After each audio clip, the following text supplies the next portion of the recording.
Okay, I want to call the meeting to order of the Peru Equipment Holding Corporation for August 16th, 2022. All members are present. The only item of business that we have is to ratify resolution. We're going to make a resolution number 2, 2022 for the trust indenture between the Peru Equipment Holding Corporation and whomever. Do I have a motion to consider resolution number 2, 2022? So moved. Do I have a second? Okay. So moved and seconded to consider resolution number 2, 2022. Any discussion?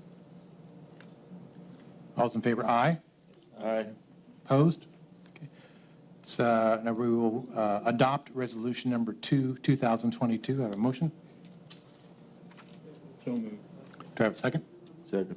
It's been moved and seconded to adopt resolution number 2, 2022. Discussion up here? Dustin, is there anything you need to add to this? No, I believe last week, the week before, when Lisa Lee was here with Vice Miller, I believe the general questions that she answered pretty much summarized the indenture agreement. Now, that obviously goes into a lot more details. I think it's 53 pages long. I've read and reviewed it. They're similar to the previous trust indenture agreement that Kurt, you would have entered during the construction of Station 1. So very similar to that. It goes and your resolution more or less summarizes what's in that. Not to exceed 1.5 million, not to exceed 6% interest rates, and $1,000 increment bonds. Do you have specifics as to the indenture agreement?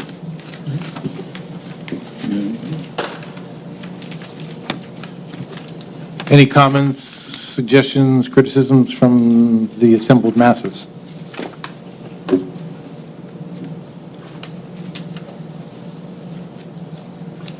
No? Okay, we will, all's in favor of adopting resolution number 2, 2022, say aye. Aye. Opposed? It's unanimous to adopt resolution 2. Any further business to come before the board of corporation? Yes, Chief. Just as an update, we have 2 quotes at this time that we're considering. Both of them came in a little lower price, which is something that's unique. We have a Pierce right now is one of them, and the E1 is the other brand that we're looking at. The E1's at $892,348. Pierce is going to be $1,068,950. That's a $150,000 difference. What's the difference? There is a little bit of difference. I would hope so, for that amount of money. Explain it. I'll let Robert here. He's been working hard on this. Some background on that. Robert, you want to explain? The difference in the 2 trucks is the E1 is what they pretty much call their stock truck, and we took those specs and rolled them over into the Pierce spec so they could quote apples for apples. Now, since we've got their binders back, we've relooked at everything. There is some features on the Pierce that the E1 doesn't have. There's also some loading and stuff with the ladder truck as far as what we can put on the truck, what we can't put on the truck, and as far as the ladder when it's in operation, the Pierce has a better rating than what the E1 has. I just talked to the E1 rep before I came into this meeting, and in order to get up to the Pierce specs, they're going to have to kind of refigure their quotes. The E1 doesn't have all the safety features either that the Pierce has, and talking to some of the guys at the department, that's some of the things they want to see on this truck since we're going to have it for a long time. But the Pierce truck will have front crash airbags, rollover airbags in case we'd ever get in an accident with this truck. I did talk to E1 this afternoon, like I said before I got here, they're adding that into the cost of their quote. So their number right now at the $150,000 less isn't where we're gonna end up on that truck. There's some tweaks that we have to go back to them so we get the exact truck that we want, so. Now, In a Pierce, nutshell, they're close, but they're not, you know, we're buying a cookie cutter truck from one company and we're buying a custom truck from the other company. They've added some custom stuff to it. Pierce been around for a while, right? Pierce been around for a long time. There is a few advantages going Pierce. They're in Appleton, Wisconsin, which when we have to go to the factory to look at the truck and do all the pre-specs and stuff, it's a 5-hour drive up there. Trying to get 4 people schedules to mix to go to Florida for 4 days is almost impossible. And that's where the E1 is. It's built in Florida, so we have to travel, which those costs are in these quotes to make that happen, but it's a lot harder to drive to Florida to respec a truck and stuff versus Appleton. Their sales rep's Pierce's sales rep's been a little more easy to work with, knows a lot more about the truck. They have a service facility in Whitestown, which is a lot closer to us, as well as mobile service. And they are also part of McQueen. McQueen is actually the dealer that we're buying this from, and they're a huge conglomerate. They have service areas everywhere, so. In your opinion, which one has better longevity? My opinion, the Pierce would have the better longevity, would be the better truck. They've just You been get around more a lot bang for your longer. investment. We're getting more money for our investment. We think the ladder's built a little better, a little heavier duty. It has some features to it that the E1 just doesn't have. So I think to be fair to everybody making the decision, you know, it's not quite apples for apples, but it's about as close as you can get it. Lead times are about the same. E1 keeps saying 12 months, Pierce is at 15 months, and Pierce says when you sign the contract, it'll be here in 15 months. So that's what they're telling us, which is down about 9 months from where we started. Everybody was at 24 and 26 months. The third truck we did spec out was right at $1.2 million. So, and it was the exact same as the other specs, so. Thank you. So basically, we're taking, it's in comparison, let's say Chevrolet and Buick. A little more quality, Buick and Chevrolet, close, but a little more quality. But right now, we're taking those specs and bringing them all to where both of them will be really close. I think the time we bring the E1 to the Pierce, we're probably going to be looking at maybe $20,000 difference in price once we really get it. We're going to go look at a couple trucks in Lafayette, a Pierce and an E1, and actually see the trucks and talk to the people who bought those trucks, fire departments, and get their opinion about those trucks also. So that's probably next week, maybe? Next week. So we still got a little bit of homework, but we're narrowing, getting a tighter pattern and down to 2, and moving down to 1, of course, but again, we want to give both a fair chance. Thank you. I have a hard time believing they can't get four firemen to volunteer to go to Florida. I think it's a 4-day turnaround. And nobody 2 wants days to, in, 2 you know, commit that. So. It's Ocala anyway, it's not like. Oh, I'm sorry, okay. It's still Florida in January. Good idea. Yeah. We may just have to go down and just look. That's kind of what I'm thinking, that's what I figured. You yeah. wanna go with them? I might have to, as a representative of this holding corporation, it's my duty to, Wisconsin in January will be nice. as long as it's early January, don't get too late in January. I'll be out of the commission. Okay, anything further? Anything further, Bruce? I'm fine. No, Jim? Okay, I'll entertain a motion to adjourn. Second. Oh, that was quick. It's moved and seconded to adjourn. All those in favor, aye? Aye. Aye, opposed?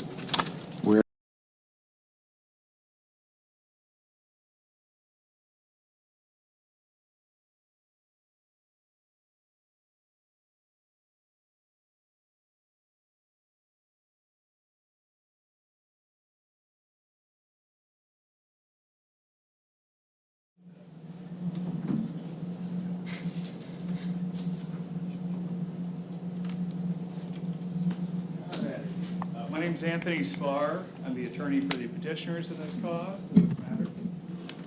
petitioners are Michael and Elizabeth Denham, husband and wife, and also Matthew Fields.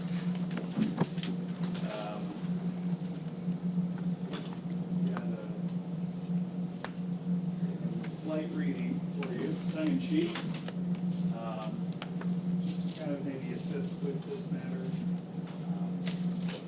Do you all have copies of the petition for disannexation? No, I don't have it. You don't have one with you?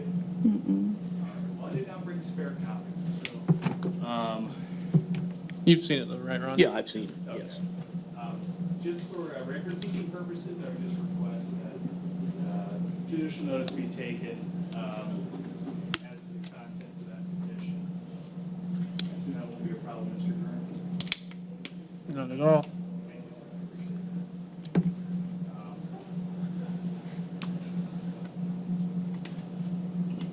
The petition, verified joint petition for disannexation for the city of Peru, Indiana, was filed on May 23rd, 2022. I've got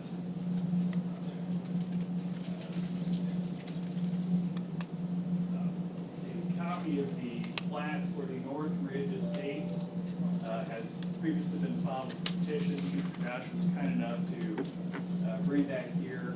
I would just ask that that be marked in Exhibit 1. Made smaller paper copies, so it's a little bit easier to carry around. It's not a little large format printer.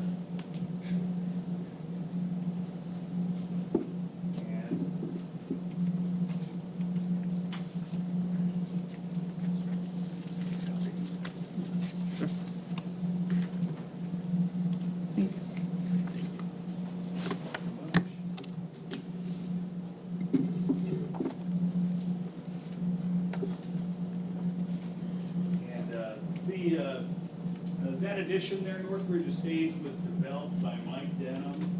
He's a retired contractor. He owns real estate that is adjacent to that development that was platted. His residence is primarily, there's some wooded property, there's hay that is grown on the property, and it is primarily agricultural, but he does have his house out there too, and there's a pond. So that's the present use for the property. The two parcels of real estate that my clients are requesting to be disannexed that are owned by the Denhams. It's 319 West Ridgeview Drive. There's two parcels. Numbers that have been assigned to it are 52-08-16-400-005.000-016, and the other parcel of real estate ends in .001-016. And it consists of 7.32 acres and 11.34 acres respectively. Mr. Fields owns farm ground that is adjacent to the Denham's property also. Matthew Fields owns 4 parcels of real estate. The property tax records reflect the addresses of the property are 1227 North Mexico Road. Peru, of course. Parcel number 52-08-16-300-010.3016, consisting of 6.36 acres, and 3 additional parcels of farm ground located at 330 West Lovers Lane here in Peru. Parcel numbers consisting of 52-08-16-400-003.30-016. That parcel is 19.257 acres. The next Lovers Lane parcel number is 52-08-21-100-004.000-016, consisting of 9 acres. And then the last parcel to be disannexed there on 330 West Lovers Lane is parcel number 52-08-21-400-500.000-016, consisting of 24.998 acres.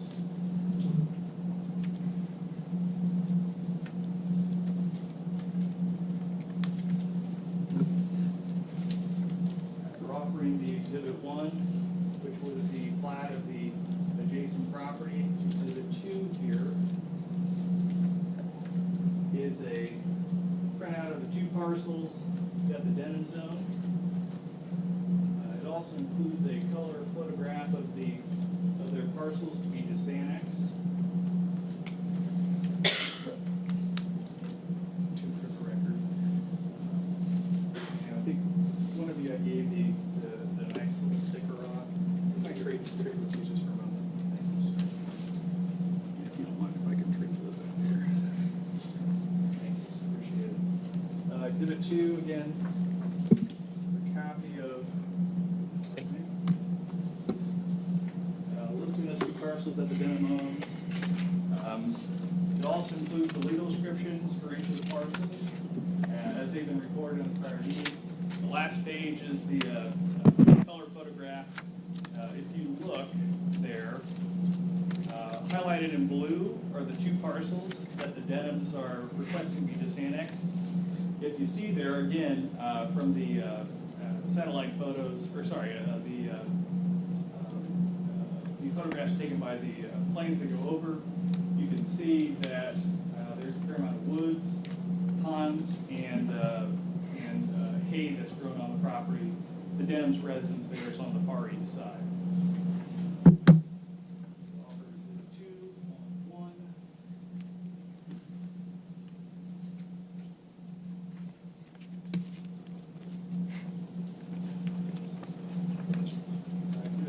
Similar packet, and this is for the 4 parcels of real estate Mr. Fields owns that he's requesting to be disannexed. I'm marking this as Exhibit 3.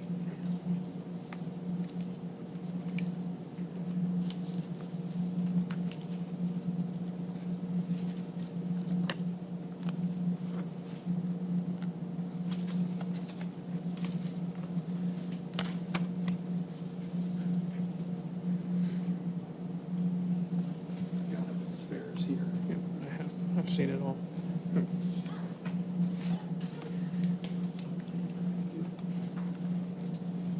And again, Exhibit 3 lists out the parcels Mr. Fields is requesting. It also includes the legal descriptions and is recorded in the Lyman County Recorder's Office for that real estate. The final page in that packet reflects a color photograph reflecting the blue parcels of real estate that Mr. Fields is requesting be disannexed, so it's the 4 parcels. If you look at the picture there, it's clearly primarily agricultural ground. There's some woods there too. The northwestern parcel there is Mr. Fields' home, and he continues to operate row crops and 60 head of cattle annually on the property lot. That is to be disannexed. Mr. Denham originally planned on having those 2 parcels that are being asked to be disannexed. Originally, those are going to be developed for residential purposes. However, with Mr. Denham retiring, that certainly is not his intention for the use of the property. Mr. Denham's residence presently has a private well for water source and a private septic system. So his property is not connected up to municipal utilities other than Peru utilities for electricity only. With the disannexation of that real estate, nothing would change with regard to his utility services. He would still use his private well and septic system and continue to use Peru utilities for his electric needs.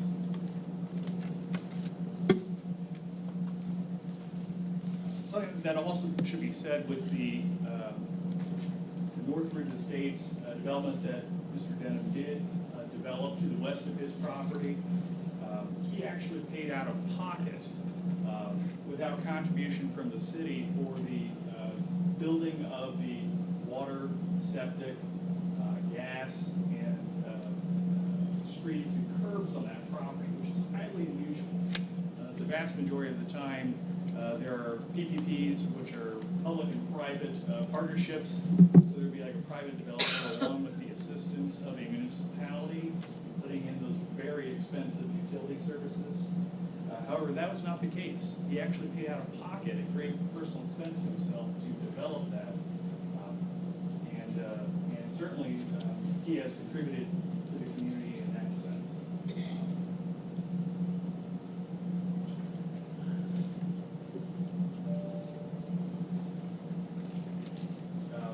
Mr. Denham has come before the Peru Public Works Board with regard to disannexing this real estate when Mayor Hewitt was the acting mayor.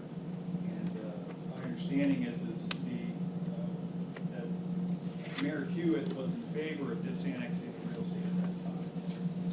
Speaking with Mr. Denham, he has also indicated that the former Mayor Blair and former City Attorney Patrick Roberts were also not opposed to disannexing the real estate. However, the disannexations do not occur due to timing with the federal census and under Indiana state law.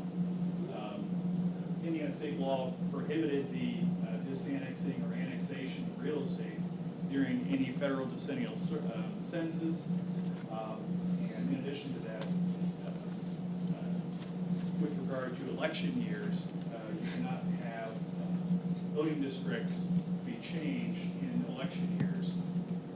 As Attorney Kern can confirm, the most recent decennial census that just occurred, and with Indiana's election, where those elections lie, the only times to recertify your voting districts are actually in 2021 and 2022.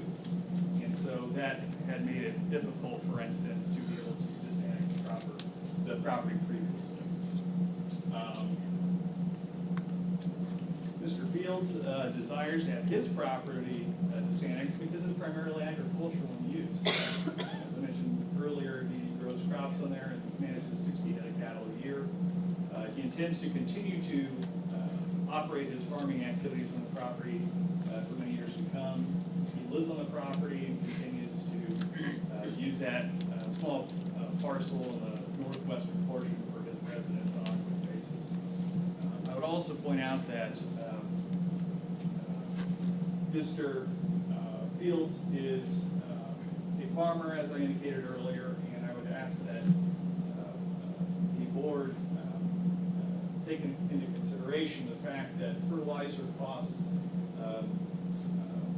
1 year ago were increased 50% above their fertilizer costs from the previous year. And this year, the fertilizer costs increased approximately 100% over last year. So clearly, any costs that farming costs, additional farming costs that Mr. Fields incurs, he certainly feels. So we would ask that you take consideration of that. Mr. Fields' home is also served by a private well, private septic system, and also his grandmother, Aleda Perrin, was the previous owner of the farm real estate, and she indicated that she had not received certified mailing notice when that property was disannexed, and that notice is required under IC 36-4-3-2.2B1-2. I've got some statutes here to kind of make things a little bit easier here too. I've highlighted in yellow relevant sections to make it a little bit quicker, easier for you and for me.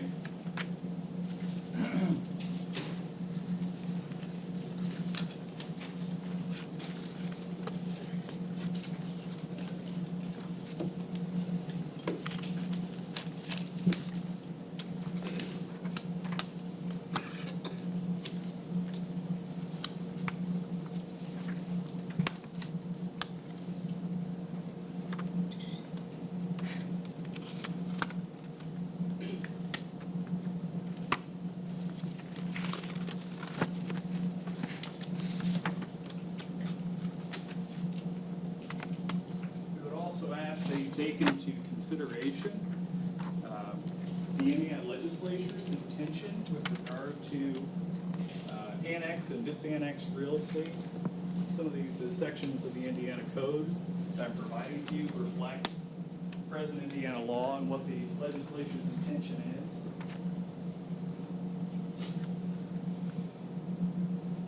For the property that would be disannexed, the fire protection would effectively remain the same. My understanding is that Peru Township transfers its funds to the city of Peru, and the city of Peru provides fire protection for the Peru Township because the vast majority of Peru Township is within the city corporate limits.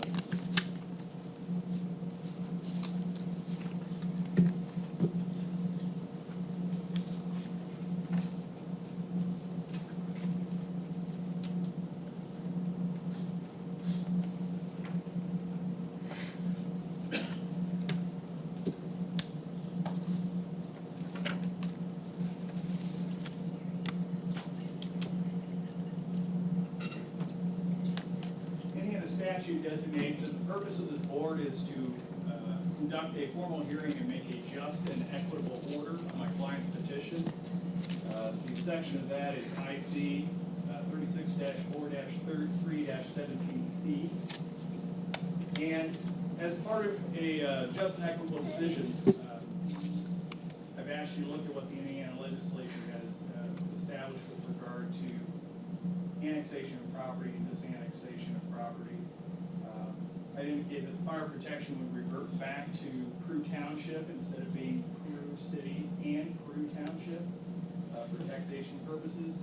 If you look at the section I provided to you, that is IC 36-4-3-7, there are actually two sections, and Mr. Kern is very familiar with this, I'm sure, because anytime that the Indiana legislature changes the law in the middle of the year, so effective July 1 of 2022, for instance, they will have a section of the statute that's in place for the first half of the year, and then a section of the same statute effective July 1, 2022 on.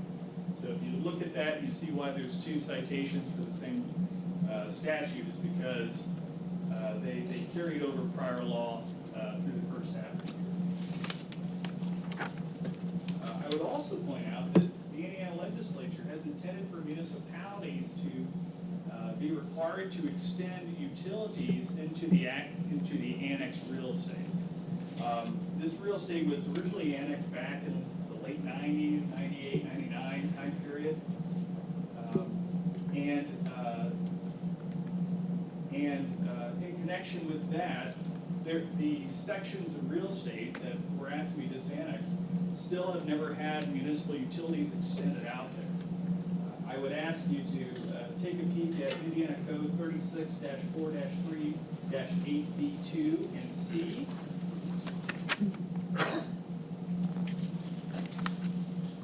And in that basically indicates that when real estate is being annexed, a fiscal plan is required to be established, and that includes how the municipality intends to provide municipal services to that area, such as police protection, fire protection, water services, sewage services, stormwater services, lighting for the streets, street construction and maintenance. And if you look at IC 36-4-3-13D 1-5, and that should be attached to that same packet, stable of the same packet, sections D4 says that police and fire protection and streets and road maintenance are required to be established within 1 year of annexation. And D5 states that the provision for street construction, street lighting, sewer facilities, water facilities, stormwater drainage facilities be provided within 3 years of annexation. Now, clearly, more than 3 years have passed, and the legislature, though, has indicated by passing this law that it's the intention that the municipalities would extend those utility services within those time periods. That certainly has not been done here, and it's terribly expensive to do so. That is another reason for why my clients are asking that the properties be disannexed, and that those utilities have not been extended in those locations. Additionally, another interesting section of the statute, you look at IC 36-4-3-4.1, is a property tax exemption for agricultural property if it's zoned agricultural. And these properties are zoned agricultural, certainly in connection with the production of the hay and also with the farming that's going on with the row cropping and cattle being raised. The interesting thing on that section of the statute is that if that agricultural property is annexed into corporate limits, it cannot be taxed at that municipal law rate until it is rezoned. So clearly the legislature has intended that if property is annexed and it's zoned as agricultural, that if it is, a variance is granted, changing that zoning status to something other than agricultural, that's when that additional taxation is. And again, most of this property is agricultural in use and intended use, and my clients intend to continue to use it primarily for agricultural purposes and rural residential purposes for their individual homes, and not for development. As such, I've got a proposed order. I've got it listed as an order/ordinance. The statute states that an order has to be issued from this board on the matter. The interesting thing with annexation, though, is everything dealing with annexation in the statute says it's done by ordinance. So I've got a proposed order/ordinance here for the board's consideration.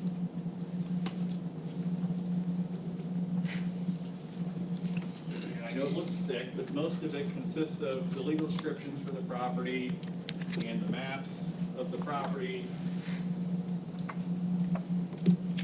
100% of the property to be annexed has been petitioned for by my clients in this matter. The annexation be for approximately 78.275 acres, more or less. They would also, with the fire protection, that would just revert back to Peru Township for fire protection and fire protection taxation purposes. I'm not exactly sure which city council district that's in. I'm not sure if Mr. Kern or any of the other members of the board may know what city council district this property is in. Not off the top of my head, no. Okay, I'm not sure either. But in the proposed order and ordinance, I've left a blank as to which district that would revert back to. Tom's. In the proposed order and ordinance, it also establishes and designates that, let's see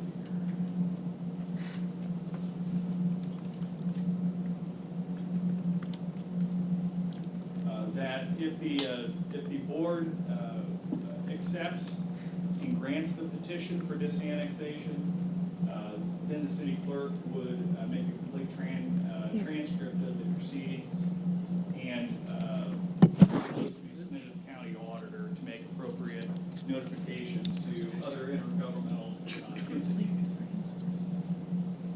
Are there any questions that the board has? I have my clients here too, where questions can be answered. I don't have any. Not at the moment. I'm sorry, Not at the moment. not at the moment. That's the audience. We need to close the public hearing, and then obviously they can bring it back up during the regular meeting. Yeah. Does anyone in the audience have anything that they would like to add or? I just wonder how it's going to affect voting districts, what impact that will be. With regard to voting districts, Mike, just you and your wife live in your home? Correct. And Matt, how many people live in your home? That's three. You three, so 5 adults. Thank you. Pretty minute impact. Thank you. Okay. I move we close the public meeting.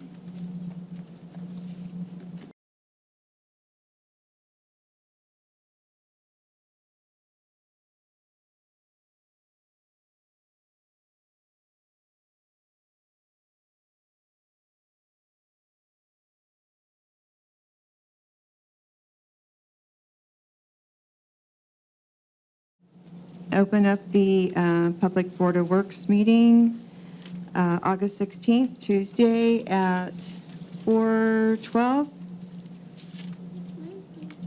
Call to order, reading and approving of the minutes. Make a motion, we approve the minutes as presented. Second. All in favor? Aye. Aye. Payment of claims, I'll make a motion to, oops, sorry. $255,160.83. I'll make a motion to approve the payment of claims as presented. Second. All in favor? Aye. Aye. Regular payroll, $193,260.19. I'll make a motion, we approve the regular payroll as presented. Second. All in favor? Aye. Motion approved. Old business, there is none. New business, Board of Works, Resolution Number 4, 2022, a resolution of the Board of Works Safety of the City of Peru, Indiana, approving matters relating to the financing of the acquisition of a fire ladder truck and ratifying and approving distribution of a term sheet. I'll make a motion that we approve the resolution. We have to just, Do we have to consider? I think we have to consider. Do we have to consider? Consider, yes. Consider. Make a motion to consider the resolution. I'll second that. All in favor? Aye. Aye. Now I need a motion to, do we need to discuss it? No, we pretty much heard from the building department, or the building corporation. Okay. Need a motion to adopt? I'll make a motion to approve resolution number 4, 2022. Second. All in favor? Aye. Aye. Resolution number 4 adopted. Next thing on the agenda is Gib Keller on behalf of the Knights of Columbus, requesting permission to give out Tootsie Rolls at Maine and Miami on August 20th, 2022, between 8 and 1 p.m. Hey, Ron and Matthew, can you guys move the mic closer, please? Okay. Do you want to say anything, Gib? No, I do not. What's your approval? Just say your approval. I'd ask the fire chief and the police chief if we had any problems with this. I mean, this is like the third or fourth year that they've done it. Any issues? It's between Maine and Miami. I'll make a motion that we approve the request as presented. Second.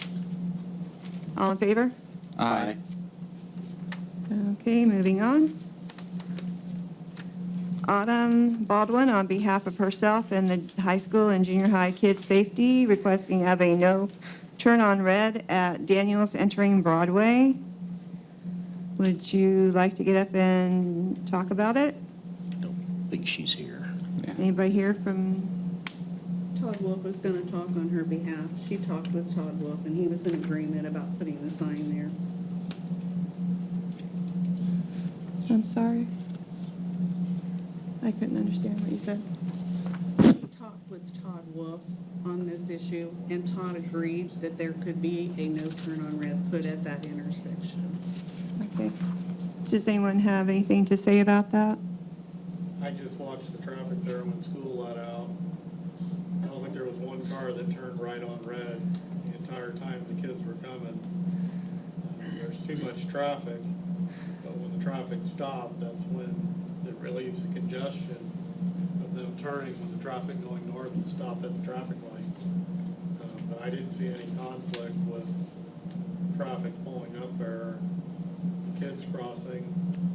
The school had a teacher standing there at the corner, making sure the kids weren't crossing when it said no crossing.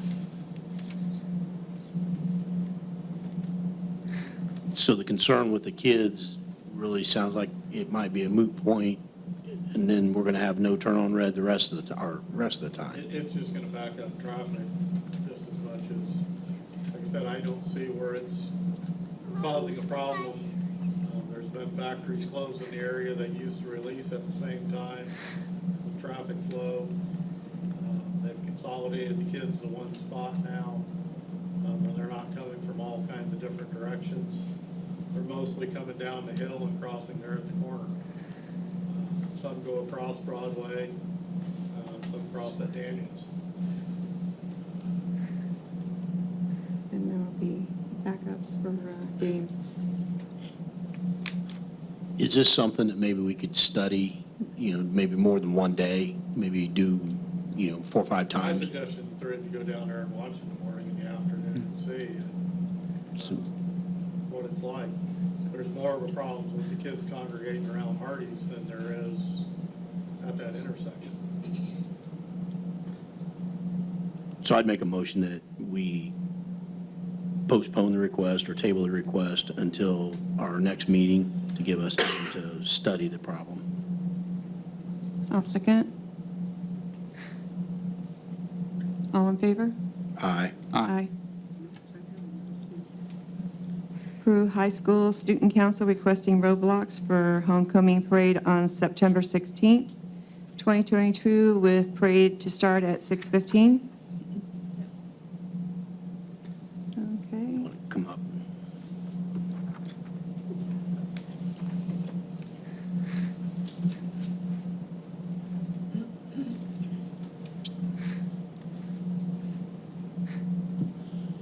Hi. Hi. So what, I wasn't clear on what road you wanted to block, exactly where you wanting to. So the parade starts, I'm really bad with roads, I'm gonna be honest. I know it's the road down here, we come straight down Broadway and then turn, I think it's Daniels, and take Daniels up to the high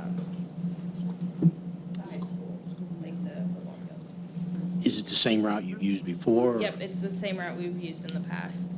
Do you know what route that It is? starts at the old Maces. You guys go across the bridge.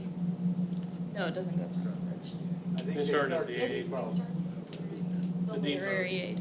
So on Canal and then coming up Broadway and then to Daniel? Yep. Motion. Approve it. Do you see any problem, Chief, either one of you with that? Yeah, we do it every year. Okay, so it's, Okay, and the different start time is okay? It is 15 minutes different than it was last Yeah, year. that's fine. Okay. I'll make a motion, we approve the request. I'll second it. All in favor? Aye. Aye. Thank you. Stevie Rylands, on behalf of the Corner Lounge, requesting 6th Street outside of their building to be blocked off from Broadway halfway down to Wabash. Stevie, they would like to have every Friday night from 6 p.m. to the rest of August and all of September.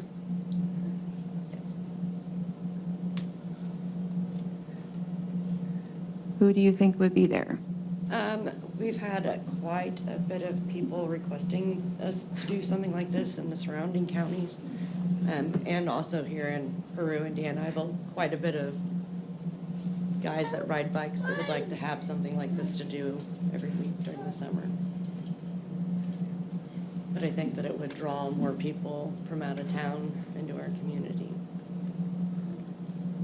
So when you're asking for half of 6th Street, are you just wanting one lane, or are you wanting half the block, or? Half the block, if we could do that, and the times that I've requested, all of the businesses on that block are closed at that point, so we're not interfering with anybody else's business hours or parking. Could we see how it goes for one and then revisit?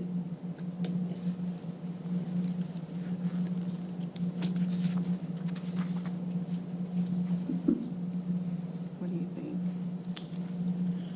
Well, again, I kind of keep going back to the chiefs. Do you guys see any issues with blocking that as far as public safety, or? Are they doing it for parking purposes or entertainment purposes? Entertainment. Yeah. So we're gonna do like a bike night, see if we can get some food truck there, and just kind of that. I mean, We because could do an extension of our permit just out to the sidewalk. I guess we only block off half of it, you're still going to have a lot of foot traffic that we need to think about. Yeah. So,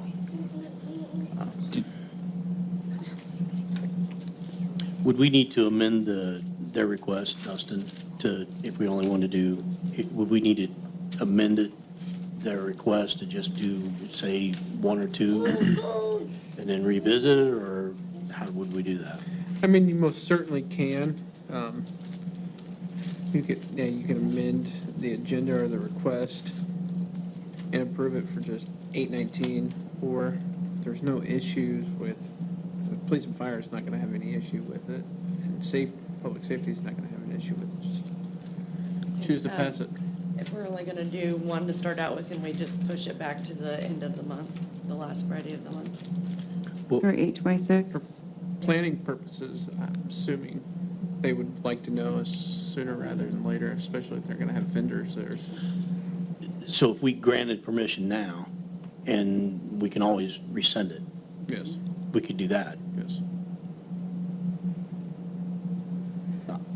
Just to make sure there's So no issues. I guess if we can do that, then I would make a motion that we approve the request as presented. Just like I say, if we see that there's problems, we may have to revisit it later. Okay. As long as everybody stays peaceful and no problems? Make sure you got this one. Yes. Get a chance. I can second that. All in favor? Aye. Aye. It's a due diligence. Sorry, this is something else.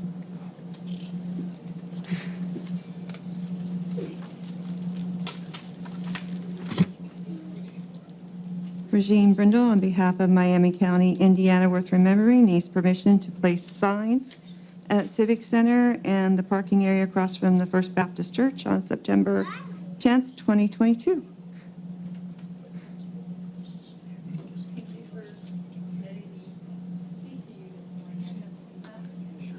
Okay, thanks. Thank you. The little girl with a bike.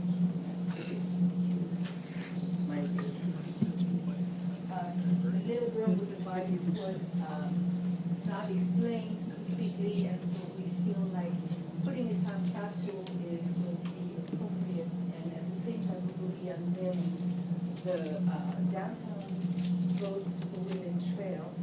And you have two pieces of property that are on that trail. One is the Civic Center, which really belongs more to the Women's Legacy Trail, but because Marie Edwards was so prominent in playing a role in getting the Civic Center into the Civic Center, we have added that to the trail at this time. The other place is the Traction Building, or the place where the Traction Building used to be, which is now the parking lot across from First Baptist Church. And I was told that the city owned that. So we would like to place temporary signs for just the day that we open the time capsule, or bury the time capsule. And that'll be September 10th. We would also like to eventually discuss putting permanent markers. So this would be revisited at some time in the future if this would be agreeable. So that would be the place. We may also need blocking of a road, but I'm not really sure where we do that. It would be on September 10th, since we would be burying the time capsule at the library. The book on Marie, Making Marie, you can go ahead and keep. It also contains explanations on how to, or details on how to maintain the statue, since the statue belongs to the city. That way you know what to use to keep her shining. And that's all I have. This is the map of the trail as it stands today, and we are adding more as the county information increases. When will you know if you need to maybe block some area for your? We haven't, we're looking at 11 o'clock on September 10th, and this just came up this afternoon. So it's going to be buried in front of the library, or right by the statue on the side, on the east side, I believe, of the mound by the wall. So I don't know that we really need, I mean, just be one lane of Main Street would be my guess. Okay. And it wouldn't be more than, I would say, an hour at the most. Okay.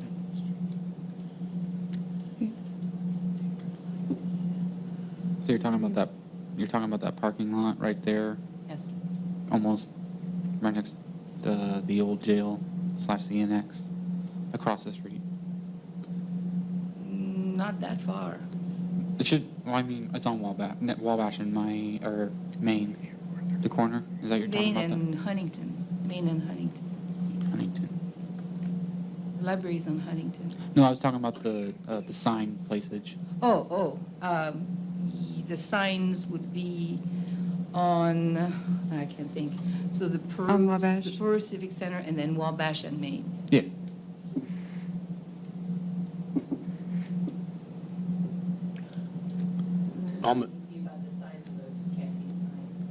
Okay. I'll make a motion, we approve the request. Just to be clear, is that sign going on the sidewalk or?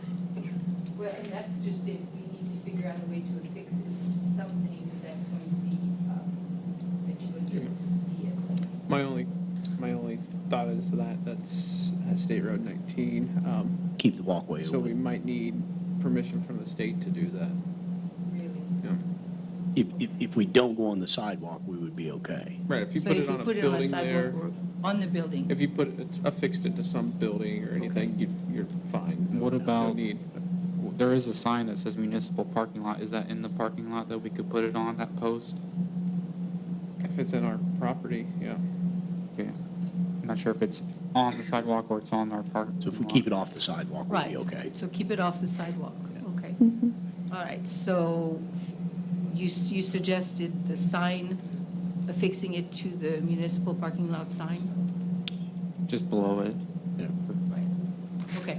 I have a question.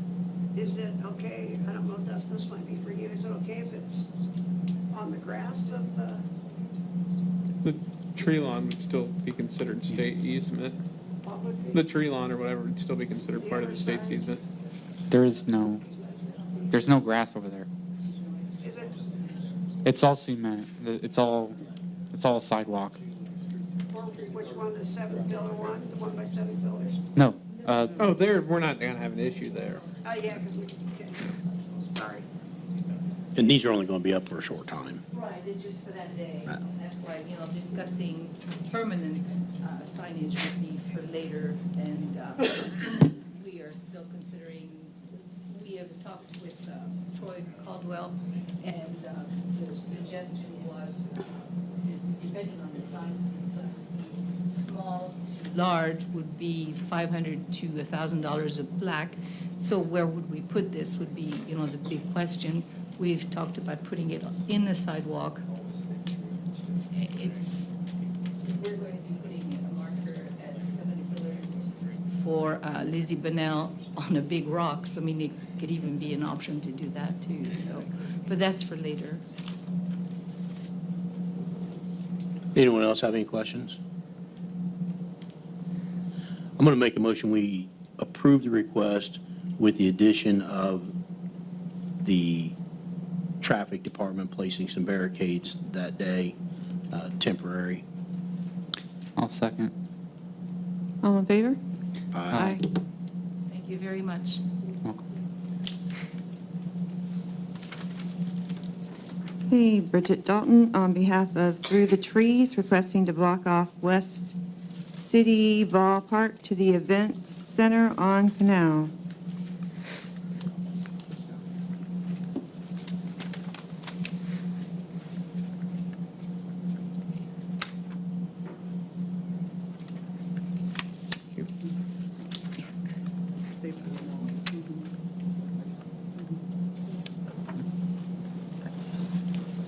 Hi. Hello. Hi. I'm sorry, this is my first time. Where exactly are you wanting to block off? I was a little bit unclear. Well, what we did initially for 2017 and 2018 is we walked from the West City Ballpark up Park Avenue, and then we turned and went down Canal. I'm gonna do that exact same route. That's the way Brandy always used to walk, and I'm doing this to make sure it's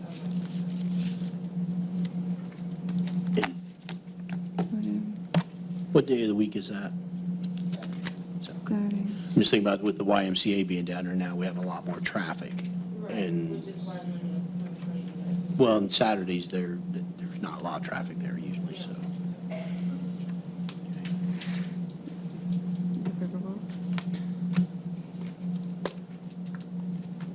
I don't see a problem with them walking in the street.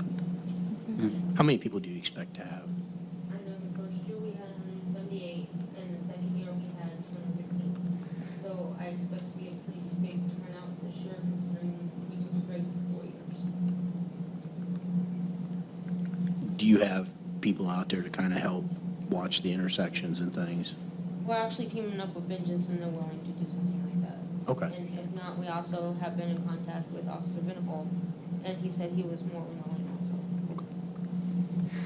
Chief Sophianis, they had a couple in the past, did you? We've had them in the past, and I don't think we've really done much as far as blocking anything. I think they usually just walk down the street, disperse when it's open. The other lane will stay open and you'll just be where you're walking, so. Yeah. Sure. Absolutely. I don't have any other questions. Okay. I'll make a motion to approve the request as presented. Second. All in favor? Aye. Aye. Thank you.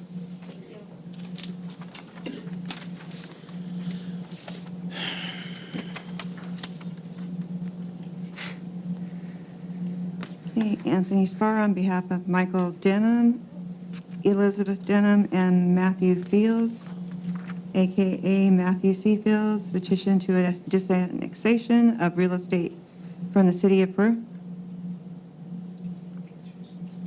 Are we going to do? Did you want us to step up to the front since we just presented? Yes. What's your preference? We've already did that. No. If you want, you don't have to, I guess. You don't have to, I guess. I'm already You standing, I'll pop one up.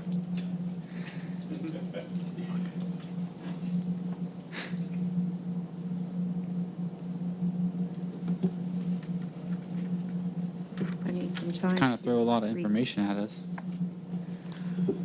Right. So. The key information for you to look at is the packets showing their pieces of real estate.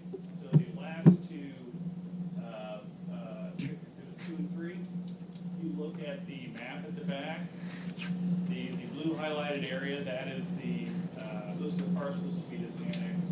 You can see that they're primarily agricultural in nature. It's not like the city had extended a bunch of municipal utilities out to those properties, because they're not serviced. The only utilities that are serviced out there is Peru utilities. And those property owners would still continue to pay the user fees for that electricity. So it's not like the city is out, hundreds of thousands of dollars extending a water line or a sewer line out there. All that was, in that development, was paid for out of pocket by Mr. Denham. The statutes that I cited to were really just to reflect what the Indiana legislature's intention is with regard to supervised utilities. And also to demonstrate that the loss of tax revenue will be pretty small, given the nature of the property. It's not like you have a neighborhood with a whole bunch of homes built up, and each parcel real estate, is, a half acre or a third of an acre, and it has a $250,000 home on it. That's not the situation. That's where the city would lose a ton of tax revenue, because there were a ton of improvements on it in small little lots. Here you don't have that. Here it's just, it's hay, it's woods, and you got, I think, 2 houses. There's a barn on there too. So for tax purposes, the municipality won't be losing a ton of tax revenue. And certainly the intended use of the property at this point, they're not planning on developing it. Matt, how old are you? 30 years old. 30 years old, 30 years young. So, you know, he's gonna be farming for many years to come. Mike is retired. Mike, you plan coming out of retirement? Absolutely not. Okay, so I don't see him developing the rest of that real estate. And so that's why we're asking it to be disannexed, because the purpose, the plan originally would be that would be developed for residential purposes, and at this point, that's not what's gonna happen. And so, because of that, the property should be disannexed, and, you know, but Matt and Mike are not asking for the property, you know, for the city to extend utilities to them at the city's cost. And the statute states in there with regard to annexed property that now they're requiring the municipalities to extend utilities that have been annexed. So, and there are a couple properties also, I think, up around 12th Street that are receiving where there have been extensions of Peru municipal water and sewer, but those properties aren't annexed in. So if anything, it would make more sense to annex in those properties, start getting that increased tax revenue, because you already have homes on the property, and they already have utilities extended out there. So that would actually generate the city of Peru a whole lot more tax revenue. And the expense of extending those utilities have already been paid for. Do you know how hard it is to annex someone into the city? Isn't it voluntarily annexation? Sure. So- Yeah, and I do. I'm actually the town attorney for Commerce. And so we set up a residential TIF district over there, and we're in the process of establishing a 37 lot residential development there with, I believe it's a third of an acre to half acre lot. So I do know how hard that is. A lot of the times when you're trying to annex in property, you tend to typically dangle the carrot in front of them if they don't have municipal utilities. You offer them that, and sometimes that is helpful, especially if they have septic going bad or wells going bad. But if you go around and ask the property owners to pursue that, if they're willing to do it. Another thing is if you've got utilities out there, you know, sometimes getting them a freshly paved road is what they're looking for. And if they will consent to annexation, you know, you can always try and use some paving of roads as an incentive too. So was the utilities extension, was that law made after the fact that they had to build Denham addition? You're saying where they're required to do that? Yeah. Yes. I believe that is. I believe that was a change maybe about, 2 years ago? 16, I thought, maybe. I've been doing this 13 years, so the duration of time feels like yesterday. So, but yeah, and so that is a fairly recent addition. The reason why I cited to that is to show what the legislature's intention is, and that as persuasive authority as to, again, we're not asking the city to extend those expenditures. Mr. Dennen has already paid a lot of money to benefit that addition, and so that's why we're asking to be disannexed. We're not asking the city to put forth money out of pocket to extend utilities. Well, I have a question. Did he build the addition before it was finalized, annexed in? Because I don't know. I wasn't probably alive at the time, or I was like 3 or 2 years old. It's a fair question. I believe, was the property annexed in, was it in 98, 99? See, I signed the papers to agree to be annexed in 1998, I think. And at that time, the city could not annex me, that I had to sign papers to agree to be annexed. If I wanted to have city, sewer, and water, I had any choice. I had to sign the papers and agree to it, or otherwise I would not be able to tie on to the free utilities. Yeah, and also for many, many years, the practice in Indiana utility law was that if you wanted the extension of utility services out there, you would have to sign a consent to annexation or a waiver of remonstrance. the interesting thing is, I think it's probably about the last 2 to 5 years, the Indiana legislature has gone away from those waivers of remonstrance. They changed the statute to reduce it. They used to say that they would be good forever. And then I think they limited it to 25 years, and then 10. And now the practice is they tell you not to do that. So it's kind of crazy because the way that the Indiana legislature handled it back then was that if you wanted the extension of utilities, you signed that waiver of the right to remonstrate for annexation going forward.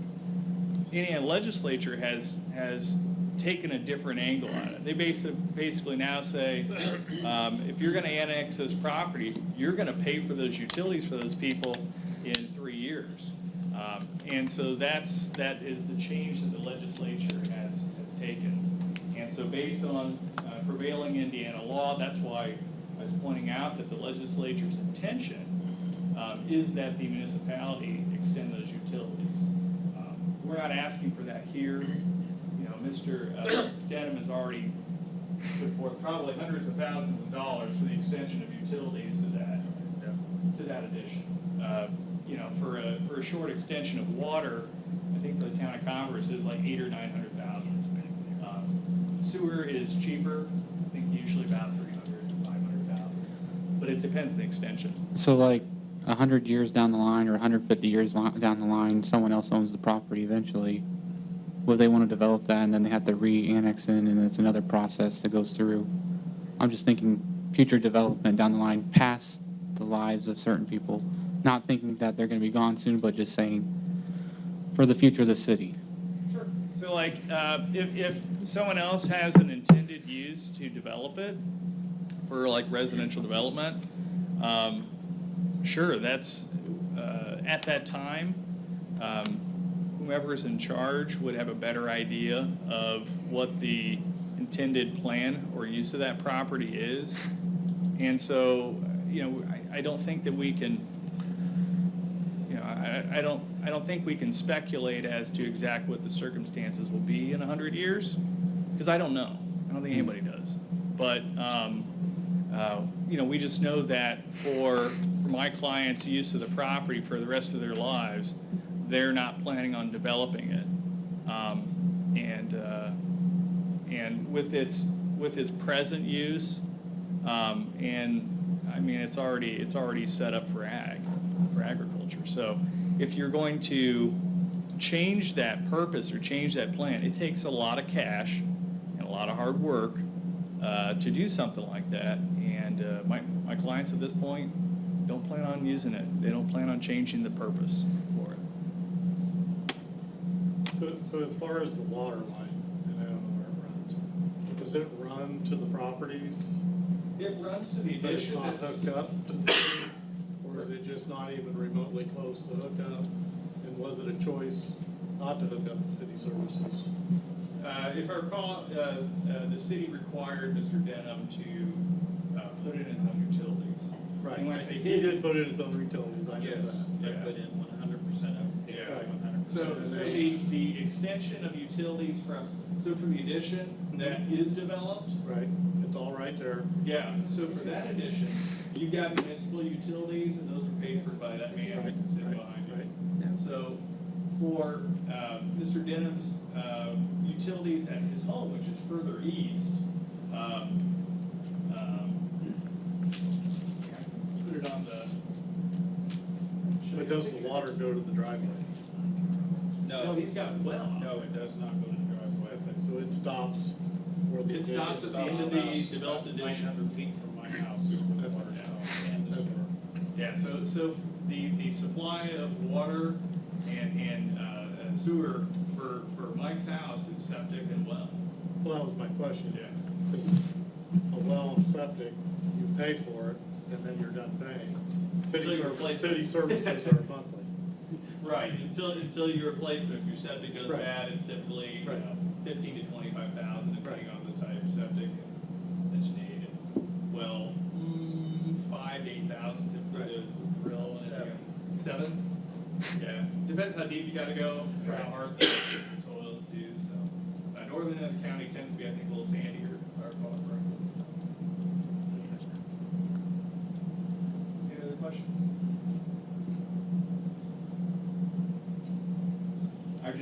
respectfully request that the board grant the disannexation petition. And I appreciate your time. Thank you so much.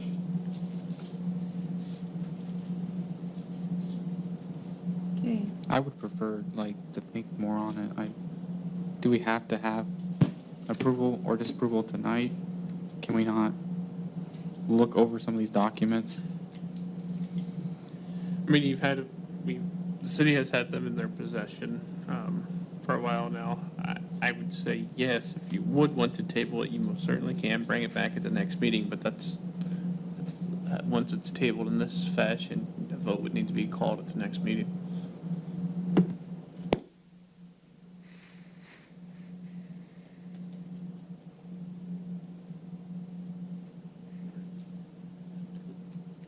What are you guys thinking? Whether to table it or vote on it now?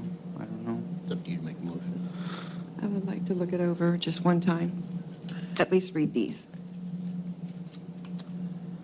I will make a motion to table it for the next meeting of the Board of Works. All in favor? You get seconded? Second? All in favor? Aye. Aye.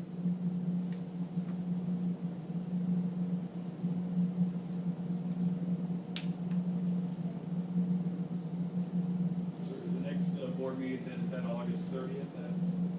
No. No. First The Tuesday first. in September. The 6th, I believe, of September. Yes. All right, thank you so much. That's a holiday. I'm going to read these carefully. 4. Starts at 4. Yes. Thank you so much for your time. Appreciate it. All right, thank you.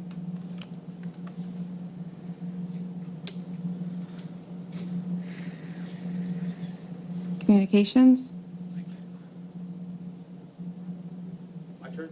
Yeah, I believe you had something. Yeah, I apologize for being a little late on my gun there. Eric Woodmansey with AME Consulting on behalf of the Miami County Board of Commissioners. I approached you last month, July 19th, I believe, about closing down 5th Street and Wabash Street for the demolition of the jail. The contractor got a late start. They just started this week, actually last week, with some environmental remediation that had happened with asbestos. So it had that, I haven't noticed they haven't closed down any streets yet. So by means of some talking, I realized that we probably need to come back in front of you guys to get approval of an amendment to that plan. And in the meantime, the reason I didn't get it in by Wednesday last week was because I was waiting on the contractor to tell me the exact schedule, since he's actually started now. So his schedule right now is, he's actually gonna pull equipment in Thursday this week. So it will start to be shut down this week. But he's only gonna shut down 5th Street through the end of next week. And then he's gonna jump over to the east side of jail and then shut down Wabash Street, but he'll open up 5th Street. And then Wabash Street will have to be closed for the better part of 2 months. He's hoping to be less, but he might be able to pull that to open up one lane. But he's got to figure out where he's at with tearing that building down, crushing the aggregate that's required to backfill, and then it's just a big process. So the amendment, I guess, would be to change it from the month that we had requested to now 5th Street will be done by the end of the time frame for our original request. Wabash Street is now 2 months long in closure, starting August. So Starting the week of August 29th through for middle of October. For 5th Street? For Wabash. For Wabash, August 29th? 5th Street will be this Thursday, August 18th, I believe, through the end of next week, which is August 25th. Do you have a day in mid-October that we can at least put a date I to? would say let's stay with 2 months, knowing that they're trying to get it done faster. Give them 2 months, that's what we requested. We're going to close Wabash from 5th to, The alley between Main and 5th. Oh, so There's an alleyway. So it's Yeah. basically half a block. half a block. And it's so they can access the alley to get to that parking lot, the county parking lot. So we're gonna leave all that open from the alley to the main on Wabash. But it'll just be closer to the alley. And they have signs. They have signage that they've used on other projects, they'll bring them down. Oh. City's assistance on that. Okay. I'll make a motion, we amend the agenda to consider the request. Second. All in favor? Aye. Aye. Okay. So really, the only thing that we would be changing from the original request is the Wabash Street, because Fifth Street was already in the first one anyway. Yeah. So I'll make a motion that we approve the new request to close Wabash Street from the east-west alley to Fifth Street, August 29th through October 30th. Second. All in favor? Aye. Aye. Awesome, thank you. Thank you. Any other communications? Up for adjournment. I'll make a motion to adjourn. Second. All in favor? Aye. Aye.